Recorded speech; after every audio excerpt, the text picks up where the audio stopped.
Bonjour, je suis Yener Makakila, chef d'agence de MYB Agency. Alors, je suis très ravi de vous savoir nombreux autour de cette vidéo.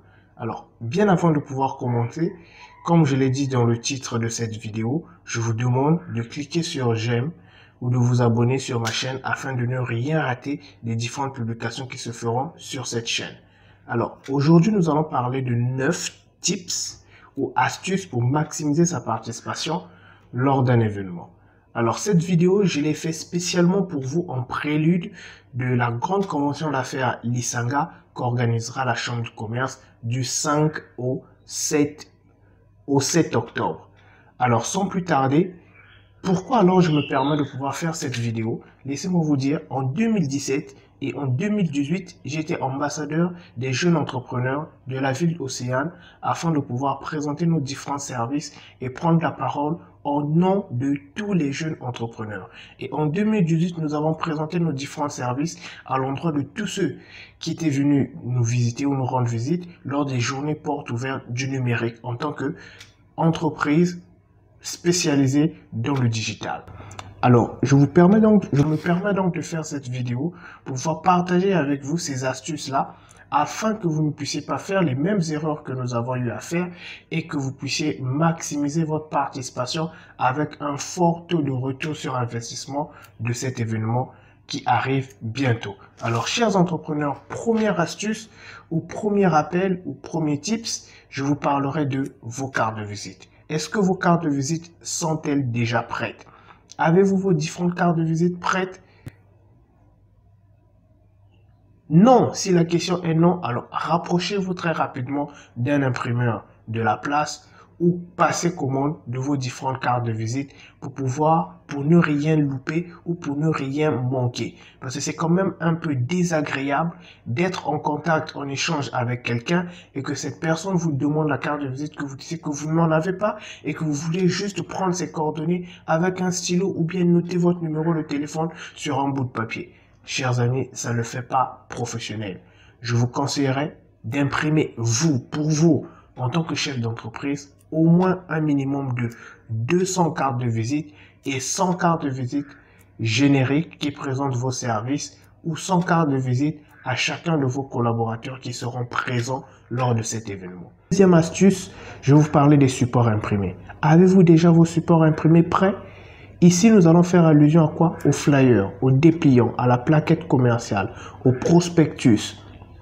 Tous les supports là qui permettront en fait à tous les prospects, à tous ceux qui visiteront votre stand de partir avec une image ou de partir avec un élément par lequel ils pourront vous contacter et sur lequel ils auront toute la liste détaillée de vos différents services et prestations. Troisième astuce, je vais vous parler des tenues floquées. Alors, pourquoi je vous parle des tenues floquées? Eh bien, les tenues personnalisées ou floquées, ici, on fera allusion à quoi? À la chemise blanche, au polo, au t-shirt. Alors, vous savez, aujourd'hui, on est à l'ère où le cognitif joue de beaucoup. Donc, tout ce que les yeux voient, ben, on capture des images dans notre tête et dans notre cerveau qui va s'implanter dans notre cognitif et auquel nous ferons appel dès lors qu'on aura un besoin ou un manque ou on aura envie de passer commande. On fait souvent appel aux images ou pour combler un désir. On fait souvent appel aux images enregistrées dans notre mémoire ou dans notre cerveau. Donc, il est très important de vendre ou de donner une bonne image de soi en ayant des tenues personnalisées ou en ayant des chemises brodées avec le logo de votre entreprise ou de votre marque. Alors, une alternative à cela, si vous n'en avez pas les moyens de pouvoir commander à une semaine de cet événement vos différentes tenues personnalisées, ben, ayez un dress code uniforme.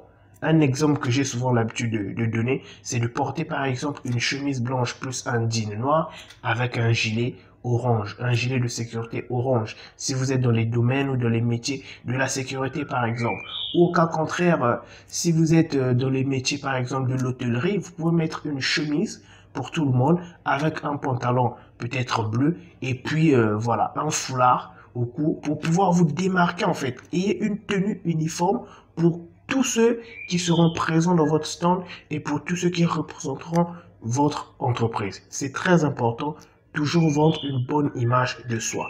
Et quatrièmement, ici, je vais vous parler des éléments du stand. Alors, il est grand temps maintenant, à une semaine de cet événement, de pouvoir déjà prendre le contrôle ou être informé sur tout ce qui va en compte ou tout ce que vous allez utiliser et mettre dans votre stand. Alors, c'est maintenant l'occasion pour vous de pouvoir passer vos commandes pour les bâches ou les banderoles qui seront donc imprimées et que vous allez donc placer dans votre stand, la nappe imprimée, personnalisée ou encore l'écran que vous allez emmener dans votre stand.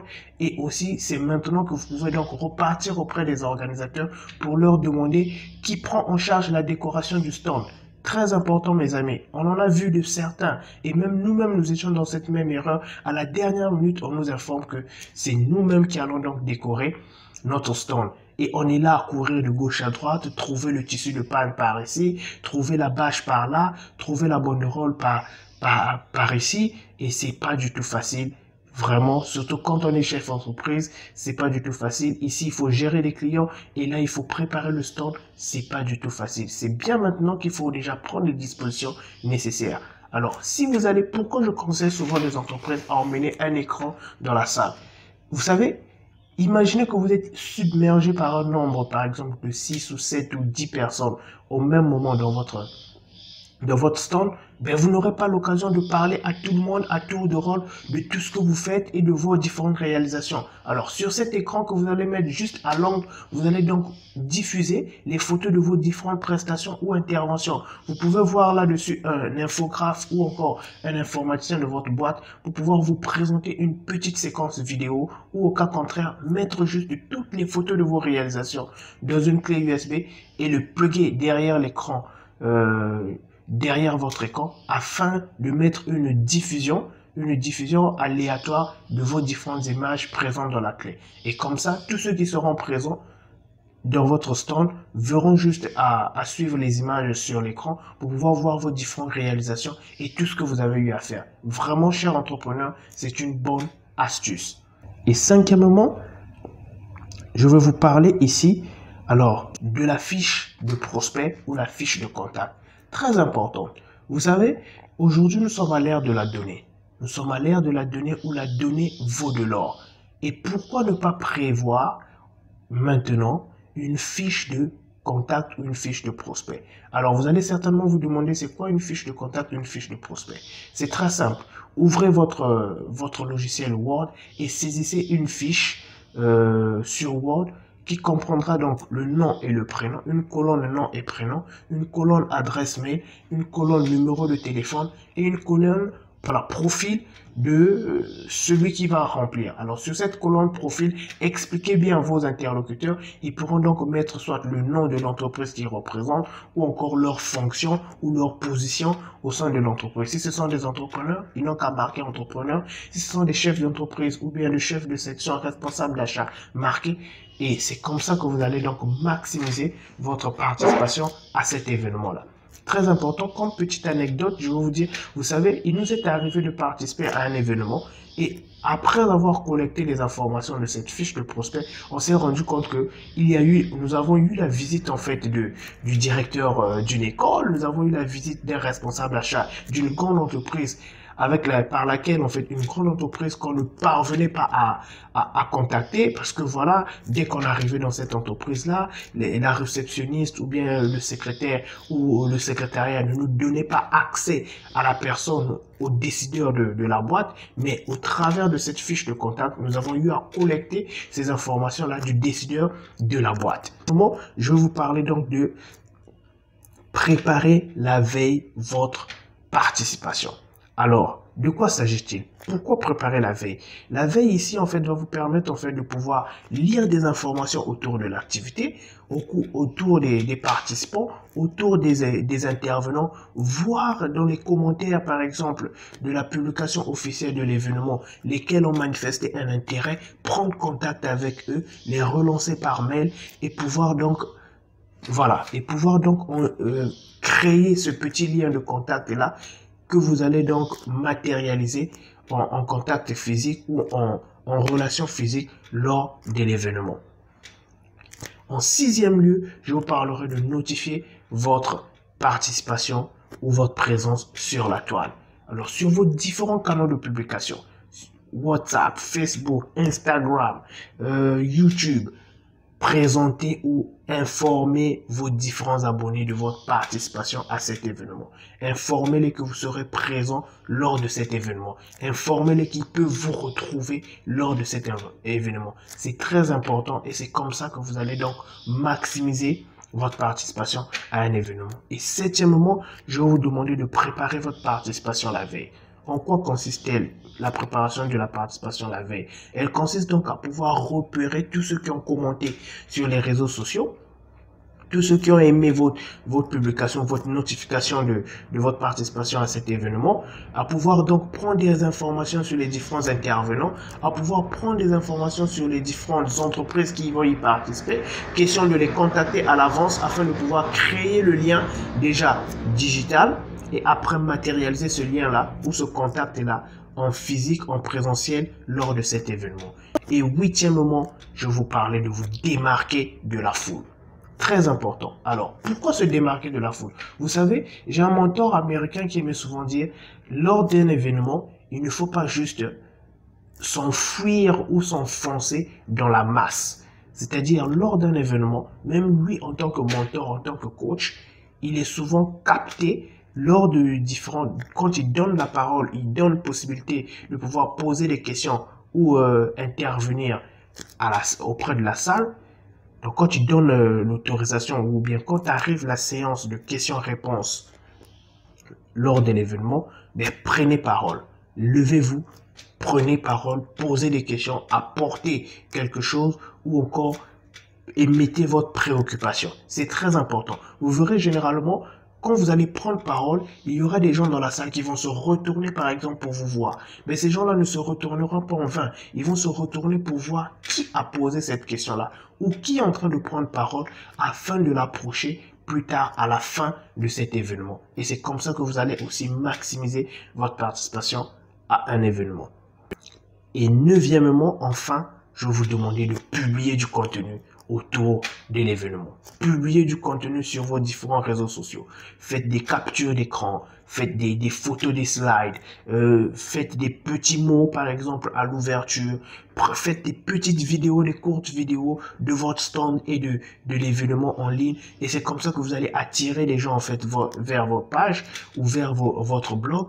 Et aussi vous allez donc susciter l'envie ou le désir à certaines personnes de venir vous rendre visite, vous visiter ou encore venir participer à cet événement.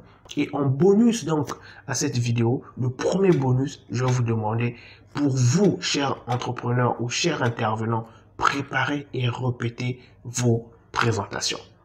Alors, c'est très important et très capital. Vous savez, deux fois, j'ai assisté à des présentations tellement longues que je n'ai au finish rien retenu.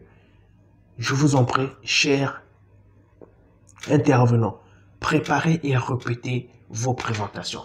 Au maximum, n'utilisez que entre 9 et 12 slides. N'allez pas au-delà. Au-delà, ça pousse à la salle ou à vos interlocuteurs de somnoler, d'oublier certaines choses. Alors, prenez le soin de pouvoir composer vos slides de telle en sorte qu'il y ait moins de texte possible, plus d'images. Parce que l'être humain ou les yeux retiennent facilement tout ce qui s'explique autour des images que tout ce qui s'explique en écrit. L'écrit, transcrivez-le en verbal, c'est-à-dire commentez plus, parlez plus, mais sur vos slides, mettez moins de texte et plus d'images. C'est comme ça que vous allez captiver l'attention de ceux qui vont vous suivre ou de ceux qui vont assister lors de votre atelier. Et bonus numéro 2, faites le point chaque jour. Ceci est valable pour les intervenants et pour les participants ou bien même les exposants. C'est-à-dire en fin de journée, faites le point avec votre équipe, faites le point avec votre staff pour pouvoir faire une conclusion par exemple de vos objectifs et préparer les objectifs de la prochaine journée. Alors, ok, aujourd'hui nous avons par exemple, aujourd'hui nous avons eu tel nombre de visiteurs, nous avons eu par exemple tel type de profil de personnes. Alors demain, il va nous falloir de pouvoir donc attaquer certaines entreprises plus. Alors ce point peut se faire sur les lieux même de l'événement ou au cas contraire dans vos différents bureaux. Alors c'était Yener Makakila et j'espère que cette vidéo vous sera profitable en prélude de ce grand événement qui est la convention d'affaires Lisanga en simultané avec le forum de l'entrepreneuriat qui fêtera ses 5 ans. Alors, comme j'ai l'habitude de dire, ne soyons pas tous tout simplement des spectateurs de cette nouvelle ère, mais soyons plutôt des acteurs en créant plus de contenu pour notre communauté. Quant à moi, je vous dis bye bye. Et si cette vidéo vous a plu, n'hésitez pas de cliquer sur j'aime, de laisser un commentaire ou encore de vous abonner sur ma chaîne afin de ne rien rater pour les prochaines fois que nous allons nous retrouver sur Internet. Sur ce, je vous dis au revoir et à très bientôt. Merci.